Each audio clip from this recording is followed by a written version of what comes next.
کتاب الاصول، کتاب القواعد الاربع، القواعد الاربع لشیخ الاسلام محمد ابن عبد الوہاب رحمہ اللہ تعالی۔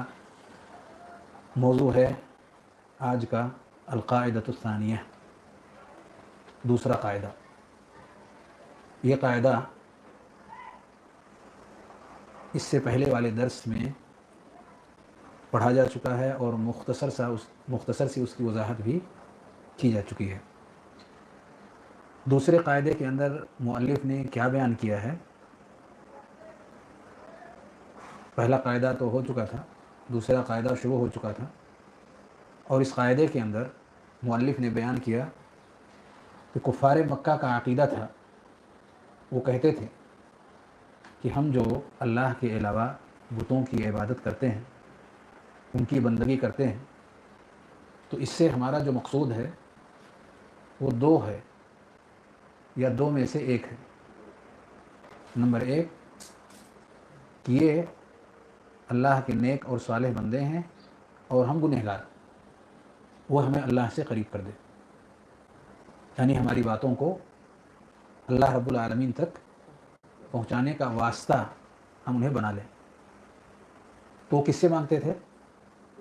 اللہ ہی سے، اس واسطے سے مانگتے نہیں تھے، ان کی عبادت کرتے تھے، لیکن عبادت کرنے کے پیچھے ان کا جو مقصد تھا وہ یہ کہ ہماری بات کو، ہماری گفتگو کو، ہماری طلب کو وہ اللہ رب العالمین تک پہنچائیں۔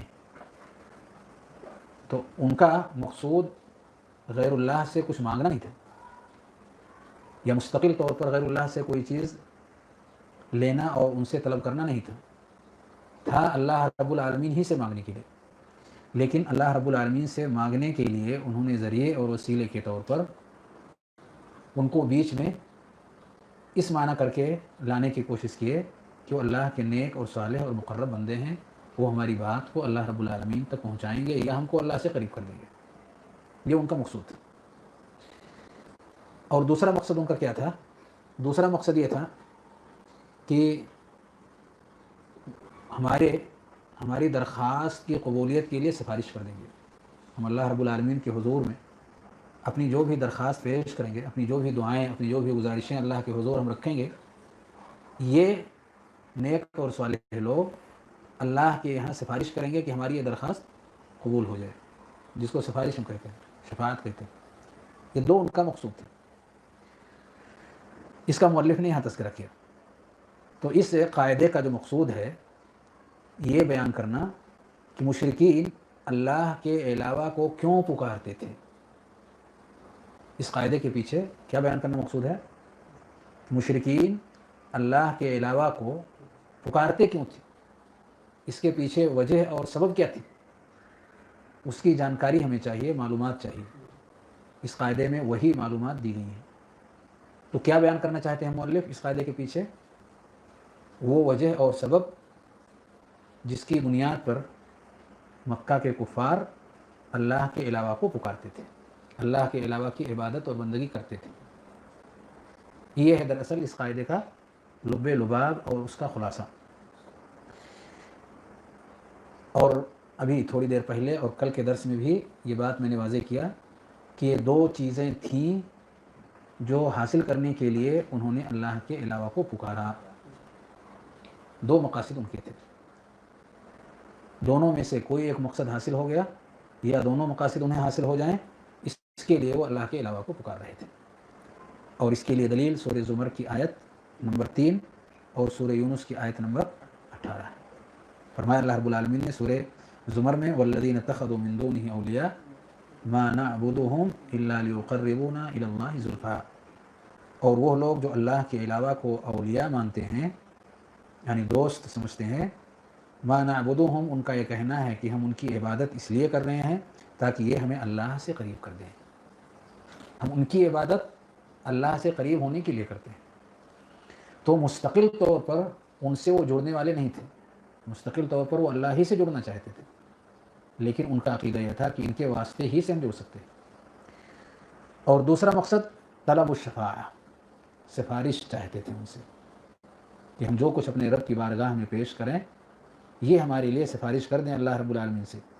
اور اس کے لیے سورہ یونس کی یہ آیت کریمہ دلالت کر رہی ہے. فرمایا وَيَعْبُدُونَ مِن دُونِ اللَّهِ مَا لَا يَضُرُّهُمْ وَلَا يَنفَعُهُمْ.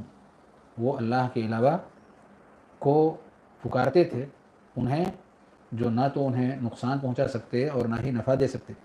وَيَقُولُونَ اور وہ کہتے تھے هَؤُلَاءِ شُفَعَاؤُنَا عِندَ اللَّهِ کہ وہ لوگ ہیں جو اللہ رب العالمین کے یہاں ہماری سفارش کریں گے. یہ دونوں مسائل تھے. تو اس کا مقصد یہ ہوا کہ ان کا عقیدہ یہ نہیں تھا کہ ان کے یہ معبود دنیا کے نظام اور کاروبار کو اپنے ہاتھوں میں لیے ہوئے ہیں. ان کے معبود کے ہاتھ میں پیدا کرنا، روزی دینا، حکومت کرنا اور حکم چلانا، یہ سب چیزوں کا نفع اور نقصان پہنچانا، ان سب چیزوں کا اختیار وہ اپنے معبودوں کے اندر نہیں مانتے تھے، نہ ہی ان کا یہ عقیدہ تھا جیسا کہ ان آیات سے گزرا. لیکن اس کے باوجود ان کی طرف متوجہ یہ ہوتے تھے کیونکہ یہ دونوں چیزیں وہ ان کے ذریعے سے چاہ رہے تھے کہ یہ دو مقاصد ان کے حاصل ہو سکیں. دونوں مقصد کیا ایک ہی ہے یا دونوں الگ الگ ہیں؟ دونوں مقاصد جن کا قرآن میں تذکرہ کیا گیا کہ مشرکین اللہ کے علاوہ کی عبادت کرتے تھے ان دو مقاصد کو حاصل کرنے کے لیے. پہلا مقصد طلب القربہ، اللہ رب العالمین سے قربت اور نزدیکی حاصل کرنا، اور دوسرا مقصد طلب الشفاعہ کہ وہ سفارش کر دیں اللہ رب العالمین کے نزدیک تاکہ ان کی باتیں رب کریم کے یہاں قابل قبول ہو سکیں. سوال یہ ہے کہ کیا یہ دونوں ایک ہے یا دونوں الگ الگ چیزیں ہیں؟ نزدیکی حاصل کرنا اور سفارش کرنا الگ ہے. کیسے؟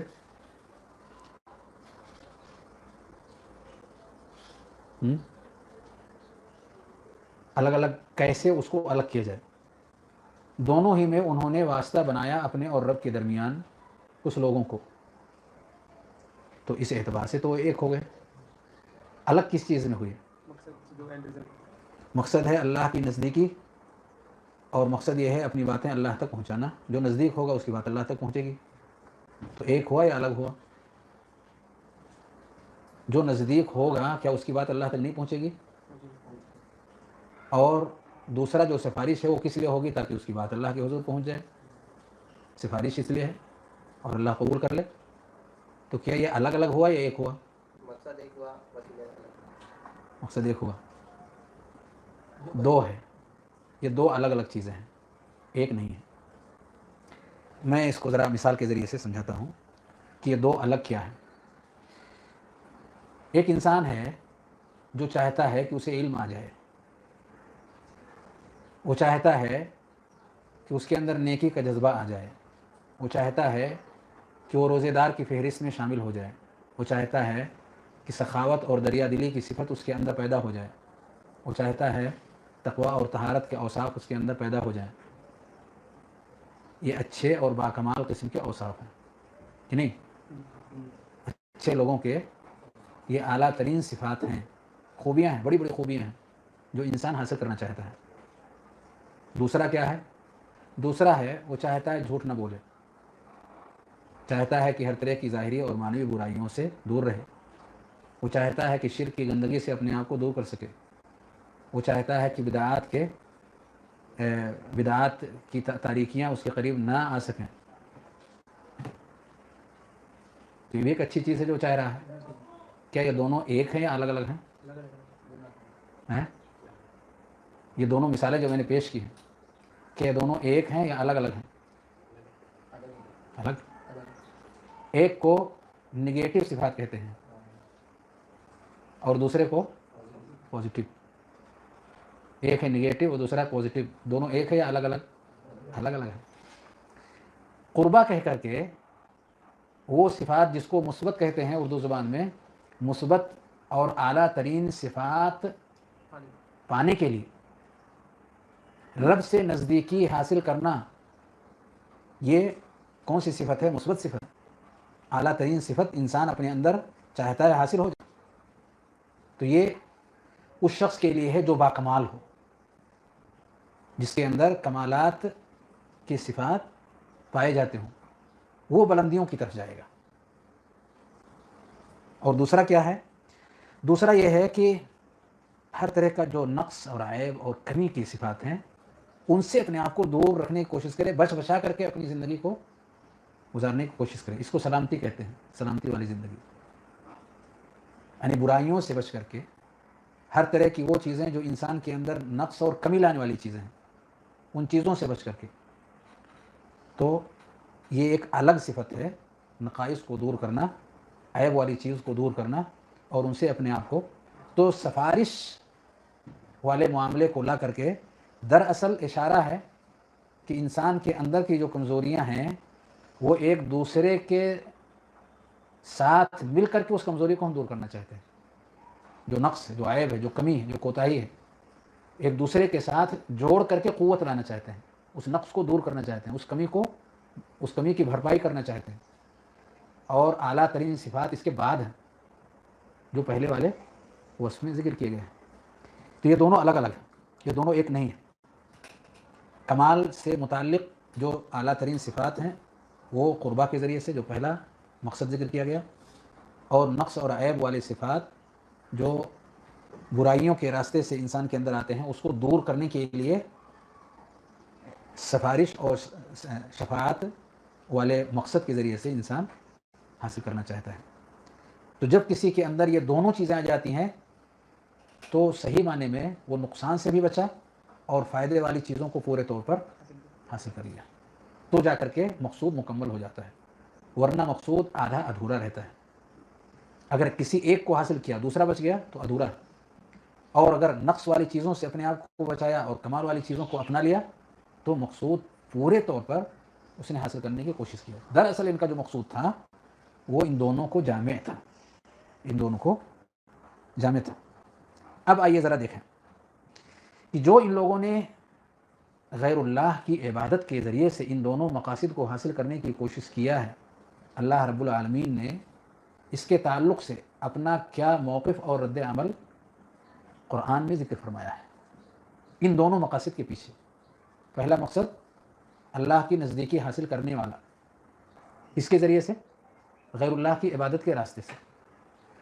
سب سے پہلی بات تو یہ کہ اللہ رب العالمین نے اس چیز کے وجود کا سرے سے نفی ہی کر دیا ہے کہ اللہ کے علاوہ کوئی ولی ہے ہی نہیں.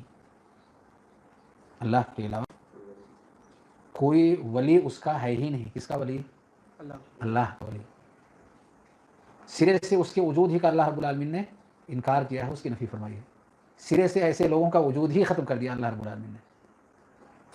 جیسے کہ فرمایا یہی سورہ زمر والی آیت, والذین اتخذوا من دونہ اولیاء ما نعبدهم الا ليقربونا الى الله زلفى.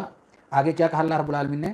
ان اللہ لا يهدی من هو کاذب کفار. تو ان کا یہ دعویٰ کہ اللہ نے اپنے لیے اولیاء بنائے ہوئے ہیں, دوست بنائے ہوئے ہیں, اور ان اولیاء اور دوستوں کو ہم پکار رہے ہیں, ان کا یہ دعویٰ اللہ نے ان کے اس دعوے کو کذب کے ساتھ جوڑ دیا. ان کے اس دعوے کو اللہ نے کس سے جوڑا؟ کذب بیانی سے جوڑا. کہا ان اللہ لا یہدی من ہوا کاذب, اس شخص کو اللہ ہدایت نہیں دیتا جو جھوٹا ہے. کس چیز میں جھوٹا ہے؟ اپنے اس دعوے میں جو اوپر گزر چکا ہے. کیا اس کا دعویٰ تھا؟ اس کا دعویٰ یہ تھا کہ اللہ رب العالمین کے اولیاء کو ہم اس لیے پکارتے ہیں تاکہ وہ ہمیں اللہ سے قریب کر دیں, تو اللہ کے اولیاء کو پکارتے ہیں. یہ جو ان کا دعویٰ ہے اللہ کے اولیاء, رب کریم نے ان کے اس دعوے کی نفی کی اور کہا یہ اپنے دعوے میں سچے نہیں بلکہ جھوٹے ہیں, اللہ رب العالمین کا کوئی ولی نہیں ہے. تو یہ تو ہو گیا سرے سے ان کے وجود کی نفی. کن کے وجود کی؟ جن کو یہ پکار رہے ہیں اللہ کے علاوہ, جن کی عبادت اور بندگی یہ کر رہے ہیں اللہ کے علاوہ کی, اللہ نے سرے سے ان کے وجود ہی کو ختم کر دیا کاذب کہہ کر کے.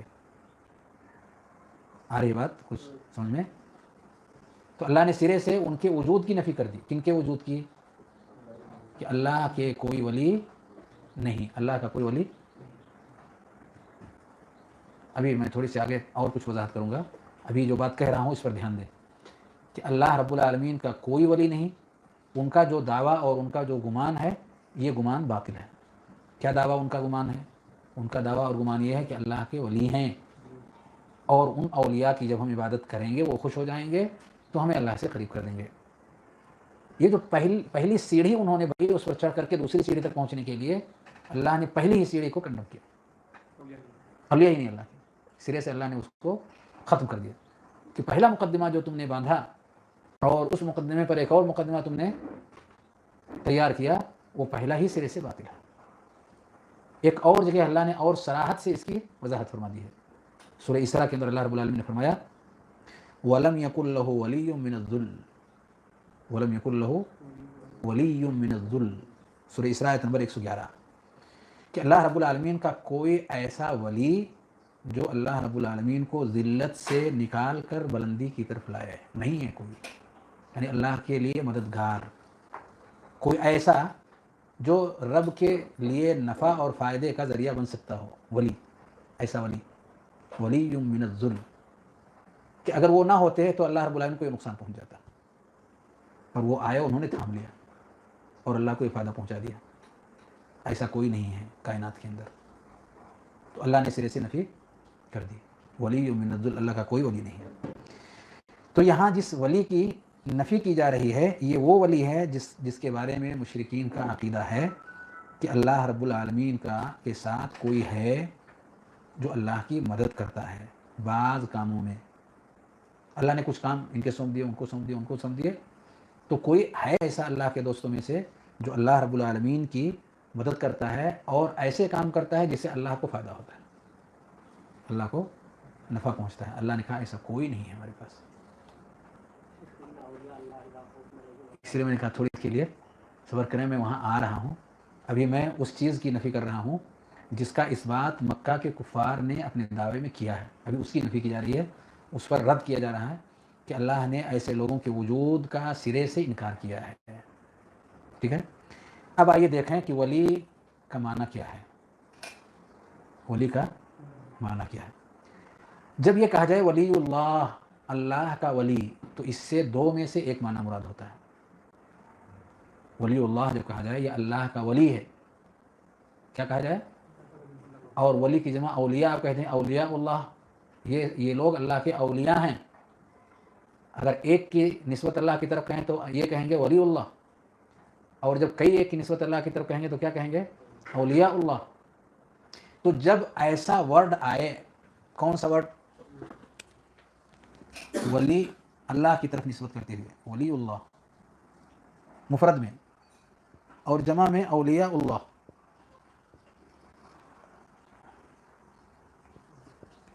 اولیاء جمع ولی مفرد. تو جب ولی کی نسبت اللہ کی طرف کی جائے اور نسبت کرتے ہوئے کہا جائے ولی اللہ یا اولیاء اللہ تو اس کا معنی کیا بنتا ہے اس کا معنی کیا بنتا ہے. اس کا ایک معنی بنے گا الناصر دوسرا معنی بنے گا المنصور. اس کا دو معنی بنتا ہے. ایک معنی کیا ہے الناصر الولی الناصر یعنی اللہ کا ایسا ولی جو اللہ کی مدد کرتا ہو. ایسا ولی جو اللہ کی مدد کرتا ہو. ناصر مدد کرنے والا. کیسا ولی جو اللہ کے کام آئے جو اللہ کے کام آئے. تو اللہ نے اس کی سرے سے نفی کر دی ہے. کہا ایسا کوئی اللہ نے ولی نہیں بنایا جو اللہ کے کام آئے. اللہ کو ضرورت ہی نہیں ہے ایسے کسی کی. وہ سب سے زیادہ قوت والا طاقت والا قدرت والا اور سارے بڑے اہم کمال والے اوصاف والا ہے. سب اس سے نیچے ہیں سب اس کے محتاج ہیں وہ کسی کا محتاج نہیں ہے. کلیئر کر دیا اللہ نے دو ٹوک انداز میں. ناصر نہیں اگر آپ ولی بول کر کے ناصر مراد لیتے نہیں. اولیاء بول کر کے اللہ کے مدد کرنے والے لوگ ہیں اللہ کو فائدہ پہنچانے والے لوگ ہیں نہیں ایسے لوگ نہیں ہیں. اللہ نے اس کی نفی کر دیا دونوں جگہوں پر کاذب کہہ کر کے بھی ولی من الذل کہہ کر کے بھی. دوسرا کیا ہے الولی المنصور جو دوسرا معنی ہے الولی المنصور. اللہ کا ولی ہے یعنی اللہ اس کی مدد کرتا ہے. مدد کیا گیا شخص اسم مفعول وہ شخص جس کی مدد کی گئی یعنی اللہ ہے جو اپنے اس بندے کی مدد کرتا ہے جو اپنے اس بندے کے کام آتا ہے جو اسے توفیق دیتا ہے جو اس کے مصیبت میں اس کا سہارا بن جاتا ہے. تو ولی کے معنی منصور اگر ہے، ناصر نہیں، تو یہ منصور ثابت ہے. یہ منصور یعنی اللہ کے اولیاء، یعنی وہ لوگ جو اللہ کے دوست ہیں، اللہ ان کی تائید کرتا ہے، اللہ ان کی مدد کرتا ہے، اللہ ان کے کام آتا ہے. یہ معنی اگر ولی کا لیتے ہیں تو یہ ثابت ہے. بے شمار آیات ہیں. اللہ ولی الذین آمنوا، ہے نا سورہ بقرہ میں، اللہ ولی الذین آمنوا، سارے اہل ایمان کا اللہ ولی ہے، سارے اہل ایمان کا. اور دوسرے کے کہا الا ان جیسے آپ نے کہا الا ان اولیاء اللہ لا خوف علیہم ولا هم يحزنون الذین آمنوا وكانوا يتقون، الذین آمنوا وكانوا يتقون. تو یہ ثابت ہے. یہ لا خوف، اللہ ان کے کام آتا ہے، اللہ ان کے خوف کو دور کرتا ہے. ولا هم يحزنون، اللہ ان کے کام آیا، اللہ نے ان کے غم کو دور کر دیا. رب ان کی مدد کرتا ہے، وہ رب کی مدد نہیں کرتے. تو دونوں باتیں واضح ہوئیں. ولی کا مطلب تو ایک ثابت ہے اور دوسرا ثابت نہیں ہے. چلیے آگے بڑھتے ہیں. دوسرا معنی، دوسرا جو ان کا بڑا مقصد تھا. یہ تو پہلا بڑا مقصد تھا کہ اللہ کے علاوہ کو ولی ماننا، ولی بمعنی ناصر ماننا، اللہ کے لیے ناصر ماننا، اور اس ناصر کی عبادت اور بندگی کر کے یہ سمجھنا کہ وہ ہمیں اللہ سے قریب کر دیں گے. اللہ نے کہا ایسے ناصر کا وجود ہی نہیں. تم ہوا میں اڑ رہے ہو، تم ہوا کے اندر اپنے سارے محل تعمیر کر رہے ہو، اس کا کوئی سرے سے وجود نہیں ہے. آئیے دوسرا معنی دیکھتے ہیں. دوسرا معنی یعنی اپنے اندر جو نقص اور کمی ہے اسے دور کرنے کے لیے کسی کی سفارش اور کسی کی شفاعت چاہنا، تاکہ بھئی ہم اس کردار کے انسان نہیں ہیں کہ ہم ان کا سامنا کر سکیں، لیکن ہم میں ایسے لوگ ہیں کہ اگر وہ ان کے سامنے جاتے ہیں اور اپنی زبان رکھتے ہیں تو ان کی زبان کی قدر ہوگی. تو اس سے ہم چاہتے ہیں کہ وہ کچھ لکھ کر کے دے دیں، ہم کو سفارش کر دیں، یا ٹیلی فون کر کے بول دیں کہ میں فلاں کو بھیج رہا ہوں. تو اس کو سفارش اور شفاعت کہا جاتا ہے. تو شفاعت جس کا جو ان کا مقصد تھا، اس شفاعت کے بارے میں دیکھیں کہ شفاعت کیا چیز ہے. تو شفاعت دراصل دعا کی قسموں میں سے قسم ہے. دعا، شفاعت میں کیا ہوتا ہے؟ دعا کی جاتی ہے، دعا کی جاتی ہے، دعا کے اقسام میں سے ایک قسم ہے. اور شفاعت کا مقصود یہ ہے کہ اس شخص سے جس سے شفاعت مطلوب ہے، اس شخص سے یہ طلب کیا جائے، یہ کہا جائے کہ وہ اپنی آواز ہماری آواز کے ساتھ ملا کر، یعنی ہم نے اپنی ایک آواز رکھی، ہم نے اپنی ایک طلب رکھی، تو ہماری اس طلب کے ساتھ وہ اپنی ایک طلب رکھ دے، یا ہماری آواز کے ساتھ وہ اپنی ایک آواز رکھ دے، تاکہ وہ بات ان تک پہنچ جائے جن کے ہاتھ میں معاملہ ہے، اور وہ معاملہ پورا ہو جائے. یہ معنی ہے شفاعت کا. یعنی کسی سے یہ کہنا کہ آپ فلاں سے اس کام کے انجام دینے کے لیے آپ سفارش کر دیں، یعنی ہماری آواز میں آپ آواز ملا لیں، ہماری درخواست کی تصدیق آپ کر دیں. تو ایسا اگر آپ کر دیتے ہیں تو یہ سفارش ہے. تو یہ چیز جو اللہ رب العالمین کے علاوہ کی عبادت اور بندگی کر کے، یہ مقصد جو چاہ رہے تھے غیر اللہ کی عبادت اور بندگی کر کے، سفارش جو ان کی چاہ رہے تھے اللہ رب العالمین کے دربار میں، اللہ رب العالمین نے قرآن میں 4 طریقوں سے اس کو رد کیا ہے. کتنے؟ 4 طریقوں سے اس کو رد کر دیا ہے. کس چیز کو رد کیا اللہ نے قرآن میں؟ اس طرح کی سفارشات کو جو غیر اللہ کی عبادت اور ان سے دعا کے ذریعے سے طلب کی جائے، چاہا جائے کہ ان کی ہم عبادت کریں گے تو یہ ہمارے لیے اللہ کے ہاں سفارش کر دیں گے. تو یہ جو چاہ رہے تھے، اللہ رب العالمین نے اس کو کنڈم کیا ہے 4 طریقوں سے. 4 طریقوں سے. نمبر 1، پہلا طریقہ قرآن میں اللہ رب العالمین نے غیر اللہ کی سفارش کی سرے سے نفی کر دی ہے. غیر اللہ کی یعنی وہ جنہیں انہوں نے اللہ کے علاوہ کو الہ مان لیا تھا، معبود مان لیا تھا، جن کی عبادت وہ کر رہے تھے اور جن سے سفارش کی وہ امید لگائے بیٹھے تھے، اللہ نے ان کے معبودوں کی طرف سے سفارش کے ہونے کو ہی نفی کر دیا ہے. سفارش وہ کر ہی نہیں سکتے، اس کا وجود ہی نہیں ہوگا، سرے سے وہ سفارش کر ہی نہیں سکتے. ممکن ہی نہیں کہ یہ غیر اللہ جن کی تم زندگی بھر عبادت کر رہے ہو، منتیں مان رہے ہو، نظریں چڑھا رہے ہو، دعائیں کر رہے ہو، اور تم اس امید کو سجائے بیٹھے ہو کہ اللہ کے دربار میں تمہارے لیے سفارش کریں گے، یہ سفارش نام کی چیز ان کی طرف سے ہوگی ہی نہیں۔ اللہ رب العالمین نے اس کی نفی کر دی ہے۔ فرمایا قرآن مجید سورہ روم آیت نمبر 12 اور 13 میں وَيَوْمَ تَقُومُ السَّاعَةُ يُبْلِسُ الْمُجْرِمُونَ وَيَوْمَ تَقُومُ السَّاعَةُ يُبْلِسُ الْمُجْرِمُونَ وَلَمْ يَكُنْ لَهُم مِّن شُرَكَائِهِمْ شُفَعَاءُ وَلَمْ يَكُنْ لَهُم مِّن شُرَكَائِهِمْ شُفَعَاءُ۔ اور قیامت جب قائم ہوگی تو یہ مجرم یعنی کافر، یہ مجرم نا امید ہو جائیں گے اور اپنے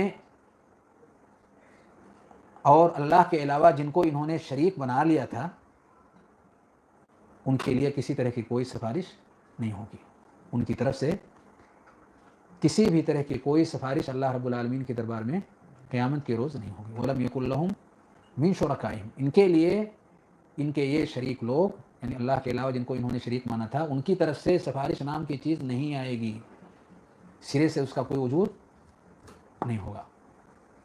یہ پہلا طریقہ ہے۔ تو پہلا طریقہ کیا ہے؟ یعنی ان کی طرف سے سفارش نام کی چیز آئے گی ہی نہیں، واقع ہی نہیں ہوگی۔ یہ پہلی بات، پہلا طریقہ ہے، قرآن مجید نے اس کے ذریعے سے رد کیا ہے۔ دوسرا ہے کہ ان کے یہ معبود جن کی عبادت اور بندگی کر رہے ہیں اللہ کے علاوہ کی، قیامت کے روز وہ سفارش کے مالک نہیں ہوں گے، ان کے ہاتھ میں نہیں ہوگا۔ پہلا کیا تھا؟ وقوع، واقع ہی نہیں ہوگا، وہ چیز ہوگی ہی نہیں۔ دوسرا کیا ہے کہ یہ سفارش کے مالک نہیں ہوں گے، سفارش کا مالک صرف اللہ ہوگا، سفارش کے یہ مالک نہیں ہوں گے۔ سورہ زمر آیت نمبر 43 اور 44 میں اللہ رب العالمین نے فرمایا ام اتخذوا من دون اللہ شفعاء، کیا ان لوگوں نے اللہ کے علاوہ کو سفارشی بنا لیا ہے؟ قل، آپ کہیے اولو کانوا لا یملکون شیئا ولا یعقلون، آپ فرمائیے کہ کیا اگر یہ لوگ کسی بھی چیز کے مالک نہ ہوں اور کسی بھی چیز کو سمجھتے بھی نہ ہوں، نہ تو ان کے ہاتھ میں کسی چیز کی ملکیت ہے اور نہ ہی کسی چیز کو یہ سمجھنے والے ہیں، تب بھی یہ اللہ کے علاوہ کو سفارشی مانیں گے؟ قل للہ الشفاعۃ جمیعا، سفارش کا مالک، ہر طرح کی سفارشوں کا مالک صرف اور صرف اللہ رب العالمین کی ذات ہے۔ تو اس میں کیا بتایا گیا؟ معبودان باطلہ مالک نہ ہونا، یہ معبودان باطلہ کا سفارش کا مالک نہ ہونا، یعنی ان کی ملکیت میں سفارش نہیں ہوگی، ان کے ہاتھ میں نہیں ہوگا کہ وہ چیز کسی کے لیے کر سکیں، وہ اس چیز کے مالک نہیں ہوں گے، بلکہ کسی بھی چیز کے مالک نہیں ہوں گے، صرف سفارش ہی نہیں، کسی بھی چیز کے مالک نہیں ہوں گے۔ اور یہاں خاص طور سے اللہ نے سفارش کا تذکرہ کیا ہے اس آیت کریمہ میں، خاص طور سے سفارش کی نفی، سفارش کی ملکیت کی نفی، سفارش کی ملکیت کی نفی کی ہے۔ 43-44 کتنے طریقے ہو گئے؟ 43-44 کتنے طریقے ہو گئے؟ 2۔ تیسرا طریقہ جس کے ذریعے سے اللہ نے اس کو باطل کیا ہے، اللہ رب العالمین کی اجازت اور اس کی رضامندی کے بغیر سفارش کرنے والے بھی سفارش نہیں کر سکیں گے۔ اللہ رب العالمین کی اجازت کے بغیر سفارش کرنے والے سفارش نہیں کر سکتے۔